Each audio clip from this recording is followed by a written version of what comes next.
Hi students, I hope you guys are doing very well. So students, first of all, I want to tell you one thing that I am making this video to discuss about the controversial questions of biology in NEET 2024. First of all, right, in the starting itself, I'm going to tell you the context of this video.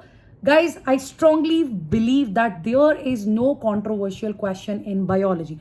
Why am I making this video then? Because obviously I'm checking on YouTube. So many teachers are telling students that might be you will get the bonus here in biology, or this from this question also you can get the bonus. And because of that, what is happening? The students that are that are on that thin line, those who are thinking that if they will get the bonus marks, then might be they will get selected. Like sometimes it happens now that we are expecting some marks. Let's say for an example, you are expecting 550 marks, and if you are thinking that there are 2 to 3 questions, controversial questions in biology, so you will get bonus for that, and might be you will get the government seat as well. So I really want to clarify all that things, because I strongly believe there is nothing like that. I'm going to discuss that questions with you all, and on the screen itself you guys can see that questions. So these days you must be thinking that ma'am, I think you have you have made a spot for you for recording all the videos. Actually guys, because of some work, we are here in our office, so whenever I get time, right,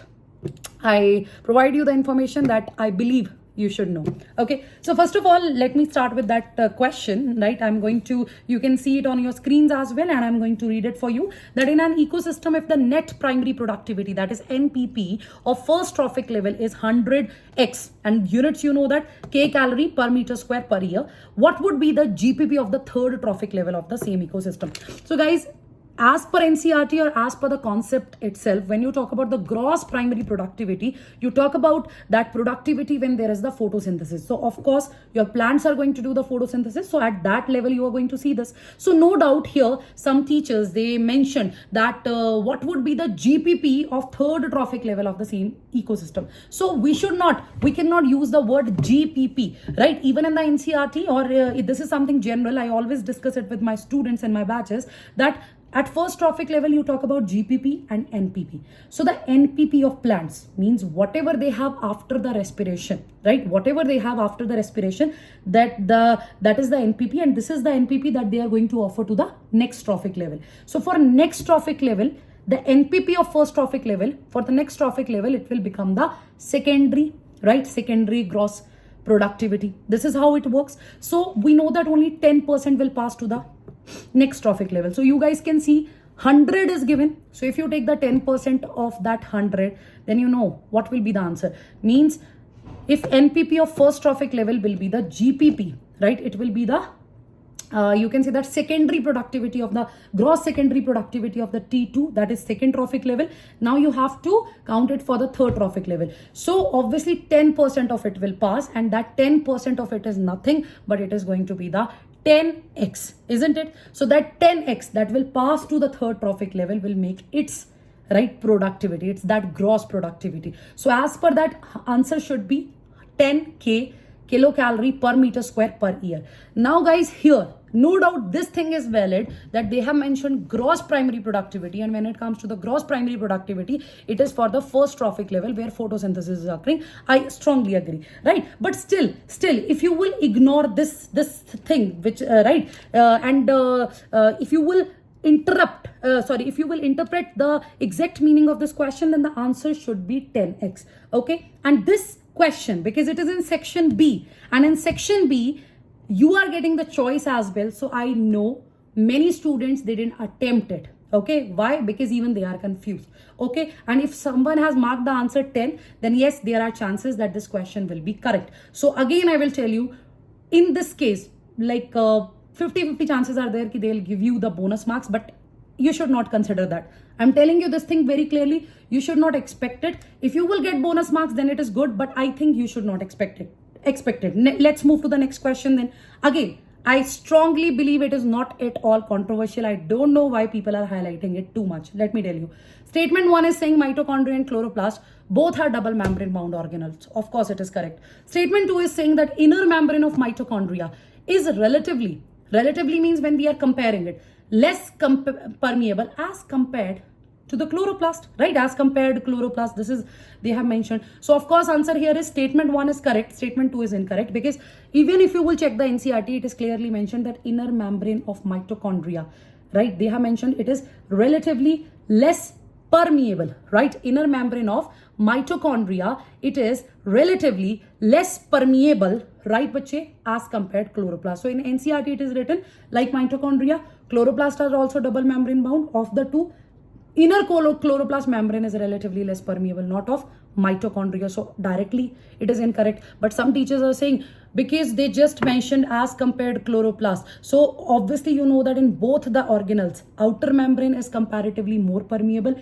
inner membrane is comparatively less permeable. So this depends upon the different interpretation, and I think you should not go for that because it is very simple. It is having a very simple meaning. Inner membrane of mitochondria is relatively less permeable as compared chloroplast. No, relatively word is there. So obviously they are comparing it with the inner membrane of chloroplast only. So again, it is not controversial. Please do not watch such videos. Now let's move to the next question, students, right? Because I have seen all the videos, right? I was not thinking that they are controversial questions, so I didn't make any video on that. But yeah, students were like, no ma'am, I think I will get the bonus. No, definitely not. One question is the type of conservation in which the threatened species are taken out from their natural habitat and placed in special setting where they can be protected and given special care. We all know that the answer is biodiversity conservation. Some are saying, oh my god, they didn't mention XC2. Obviously, we know that in multiple choice questions, sometimes we have to go with the most appropriate, and out of all the options given here, biodiversity conservation, this is what you can select. If XC2 is not given, this is what you have to answer. Simple as that. Again, it is not controversial.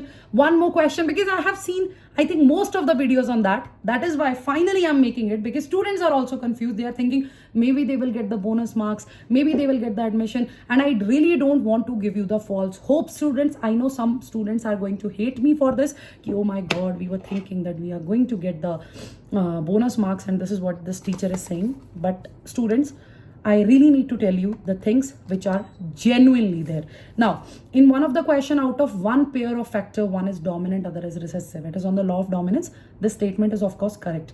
Second statement is saying alleles do not show any expression and both the characters appear as such in F2 generation. Let's talk about the NCERT. So as per NCERT also, it is in law of segregation. Alleles do not show any blending. So overall, the statement is incorrect. So wherever B is given, you have to eliminate that option. So obviously you are left with only one option. Now some of the teachers, what are they doing? They are picking up the last option where it is mentioned expression of only one of the parental character is found in the monohybrid cross. This is a kind of incomplete line. You know that in NCERT, it is given like this, right? I'll read it for you as well. That, okay, let me read it for you guys. So here, yeah, the law of dominance explained that expression of only one of the parental character in a monohybrid cross in the F1 and expression of both in the F2. It is not making it controversial because still it is understandable, and even if you will eliminate the option, you will get the correct answer, right?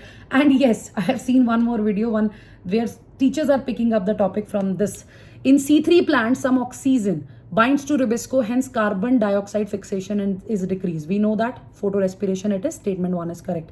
Statement 2 is saying in C4 plants, mesophyll cells, they show very little phosphor respiration, while bundle sheath cells, they do not show. In mesophyll cells, PEP case is there. So obviously in mesophyll cells, because PEP case is there, there will be no photorespiration. I'm telling you this thing as per the NCERT. Now in the case of bundle sheath cells, right, where you know C3 cycle will be there, but you know that in such plants, the decarboxylation of that C4 acid in the bundle sheath cells will be there, and then they will get CO2 again. The photorespiration will not occur. So if I will pick up the direct answer from the NCERT, as per NCERT, right, no photorespiration in C4 plants. It means the statement is incorrect.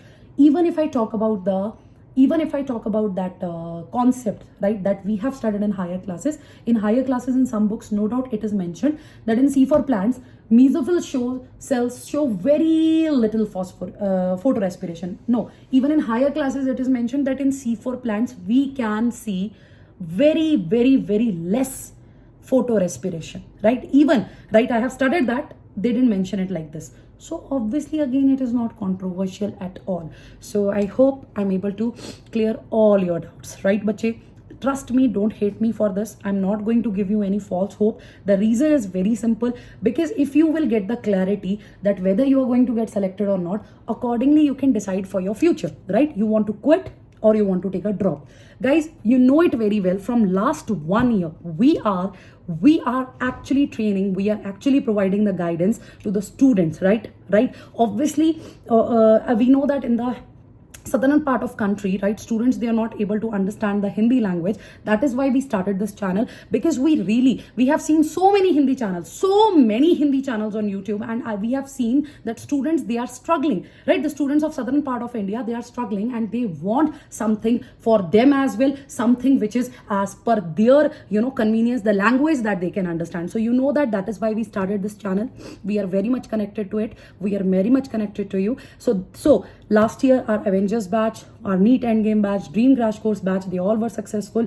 We are getting so many messages from our students that they will get selected. Now this year, that we have launched Phoenix 2.0, and again your complete Unacademy NEET English team is there in that particular batch, and the features of that batch as well. And obviously whatever things we have provided in the last year, this time we are going to work hard more. This time we want our students to listen to us very carefully. We want you people to follow what we are telling you guys, and then at the end, students, you will get selected and you will go to your dream medical colleges, right, students? So in the description box there is a link.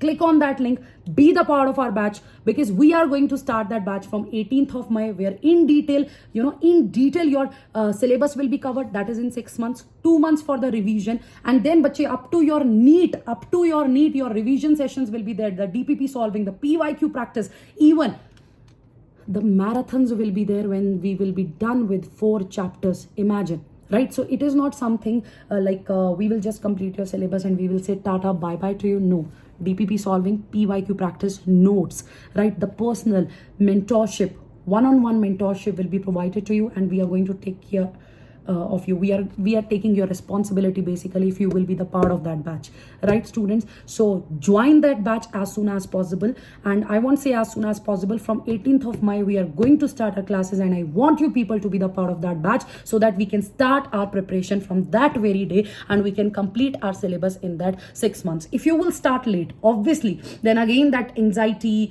then again the tension of syllabus completion, then again you will think that what is going to happen, ma'am, then procrastination, all that emotions will be there. So if you really don't want to struggle, right, people, then please join the classes from 18th of May. I want to see you people there in our batch. So in the description box there is a link, be the part of that. So till then, take care, and I hope I'm able to provide you the right guidance. Take care, students. Thank you so much. Bye bye.